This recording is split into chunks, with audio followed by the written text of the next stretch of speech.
ವಿದ್ಯಾರ್ಥಿಗಳೇ, ಈ ಭಾಗದಲ್ಲಿ ನಾವು ಬರುವಂತಹ ಪ್ರಶ್ನೆಗಳ ಬಗ್ಗೆ ನೋಡೋಣ. ಪ್ರಶ್ನೆ ಸಂಖ್ಯೆ 1. ಯೂಕ್ಲಿಡ್ನ ಭಾಗಾಕಾರ ಅನುಪ್ರಮೇಯ ಅನ್ವಯಿಸಿ 72 ಮತ್ತು 28 ಈ ರೀತಿ ವ್ಯಕ್ತಪಡಿಸಬಹುದು. ಯೂಕ್ಲಿಡ್ನ ಭಾಗಾಕಾರ ಅನುಪ್ರಮೇಯ ನಮಗೆ ತಿಳಿದಿದೆ. ಅದು a ಸಮ bq ಪ್ಲಸ್ r. ಇಲ್ಲಿ a ಸಮ ಭಾಜ್ಯ, b ಸಮ ಭಾಜಕ, q ಸಮ ಭಾಗಲಬ್ಧ, r ಸಮ ಶೇಷ. 72 ಸಮ 28 ಗುಣಿಸು 2 ಪ್ಲಸ್ 16 ಬರೆದಾಗ 72 ಭಾಜ್ಯ ಆಗುತ್ತೆ, 28 ಭಾಜಕ ಗುಣಿಸು 2 ಭಾಗಲಬ್ಧ ಪ್ಲಸ್ 16 ಶೇಷ ಆಗುತ್ತದೆ. ಆದುದರಿಂದ ಬಿ ಸಮ 72 ಸಮ 28 ಗುಣಿಸು 2 ಪ್ಲಸ್ 16 ಸರಿ ಉತ್ತರ. ಪ್ರಶ್ನೆ ಸಂಖ್ಯೆ 2. ಎ ಮತ್ತು ಬಿ ಎರಡು ಗಣಗಳಾಗಿವೆ. ಎನ್ ಆಫ್ ಎ ಸಮ 20, ಎನ್ ಆಫ್ ಬಿ ಸಮ 30 ಮತ್ತು ಎನ್ ಆಫ್ ಎ ಸಂಯೋಗ ಬಿ ಸಮ 40 ಆದಾಗ ಎನ್ ಆಫ್ ಎ ಛೇದನ ಬಿಗೆ ಸಮನಾದದ್ದು. ಇಲ್ಲಿ ನಾವು ಸೂತ್ರವನ್ನು ನೋಡೋಣ. ಎನ್ ಆಫ್ ಎ ಛೇದನ ಬಿ ಸಮ N of A plus N of B ಕಳೆ ಎನ್ ಆಫ್ ಎ ಸಂಯೋಗ ಬಿ. ಎನ್ ಆಫ್ ಎ ಮತ್ತು ಎನ್ ಆಫ್ ಬಿ ಹಾಗೂ ಎನ್ ಆಫ್ ಎ ಸಂಯೋಗ ಬಿಗಳನ್ನು ಕೊಟ್ಟಿದ್ದಾರೆ. ಅದನ್ನು ಆದೇಶಿಸಿದಾಗ ಎನ್ ಆಫ್ ಎ ಅಂದರೆ 20, ಎನ್ ಆಫ್ ಬಿ ಅಂದರೆ 30, ಎನ್ ಆಫ್ ಎ ಸಂಯೋಗ ಬಿ ಅಂದರೆ 40. ಎನ್ ಆಫ್ ಎ ಛೇದನ ಬಿ ಸಮ 20 ಕೂಡಿಸು 30 50 ಕಳೆ 40. ಎನ್ ಆಫ್ ಎ ಛೇದನ ಬಿ ಸಮ 10. ಆದ್ದರಿಂದ ಬಿ 10 ಸರಿಯಾದ ಉತ್ತರ.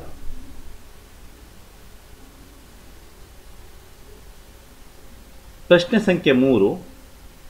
ಎ, ಬಿ ಮತ್ತು ಸಿಗಳು ಸಮಾನಾಂತರ ಶ್ರೇಣಿಯಲ್ಲಿದ್ದರೆ ಬಿ ಮೈನಸ್ ಎ ಭಾಗಿಸು ಸಿ ಮೈನಸ್ ಬಿ ಯು ಏನಾಗಿರುತ್ತದೆ ಅಂತ. ಎ, ಬಿ ಮತ್ತು ಸಿಗಳು ಸಮಾಂತರ ಶ್ರೇಣಿಯಲ್ಲಿದೆ.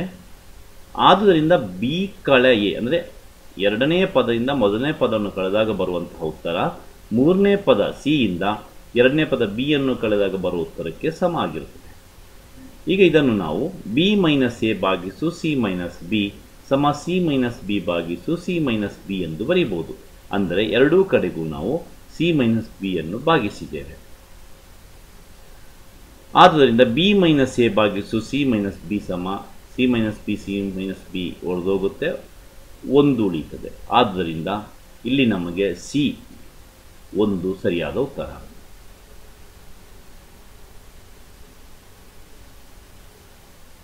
ಮುಂದಿನ ಪ್ರಶ್ನೆಯನ್ನು ನೋಡೋಣ. ಪ್ರಶ್ನೆ ಸಂಖ್ಯೆ 4.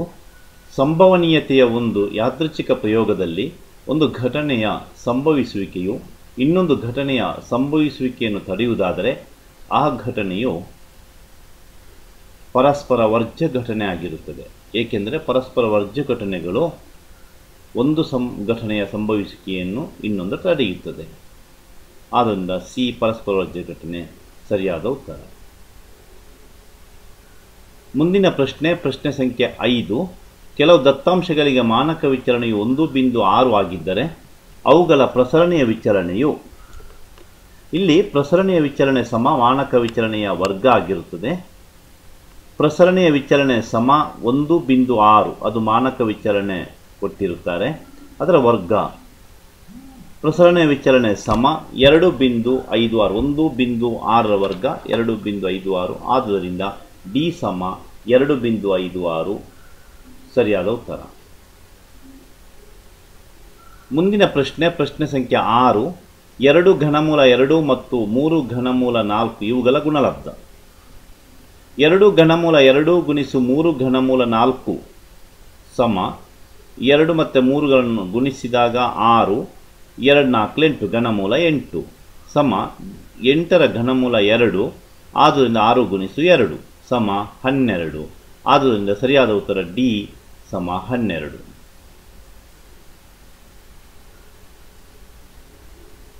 ಮುಂದಿನ ಪ್ರಶ್ನೆ ಸಂಖ್ಯೆ 7.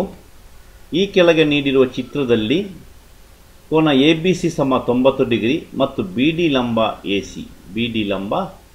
ಸಿ ಆಗಿದೆ. ಎ ಡಿ ಸಮ 8 ಸೆಂಟಿಮೀಟರ್ ಮತ್ತು ಸಿ ಡಿ ಸಮ 2 ಸೆಂಟಿಮೀಟರ್ ಆದಾಗ ಬಿ ಡಿಯ ಉದ್ದ ಎಷ್ಟು? ಬಿ ಡಿ ವರ್ಗ ಸಮ ಎ ಡಿ ಗುಣಿಸು ಎ ಸಿ ನಮ್ಗೆ ಗೊತ್ತಿದೆ ಸೂತ್ರ.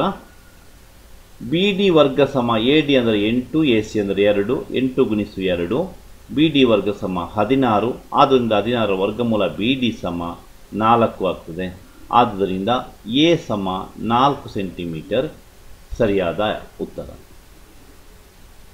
ಮುಂದಿನ ಪ್ರಶ್ನೆ ಹಾಗೂ ಈ ವಿಡಿಯೋ ಭಾಗದ ಕೊನೆಯ ಪ್ರಶ್ನೆ.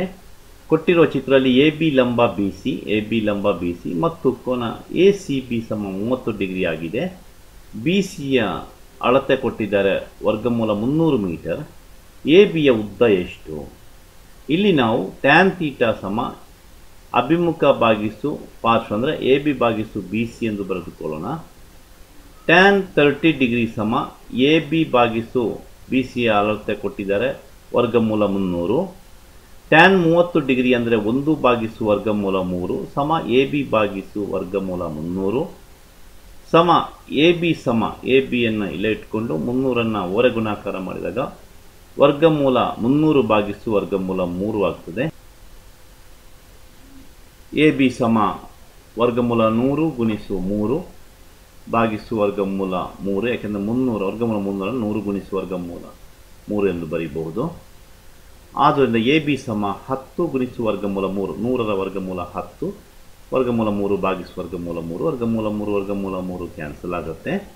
ಆದ್ದರಿಂದ ಎ ಬಿ ಸಮ 10. ಆದ್ದರಿಂದ ಎ 10 ಸರಿಯಾದ ಉತ್ತರ. ಇಲ್ಲಿಗೆ ಈ ವಿಡಿಯೋ ಪಾಠವನ್ನು ಮುಗಿಸೋಣ. ಧನ್ಯವಾದಗಳು.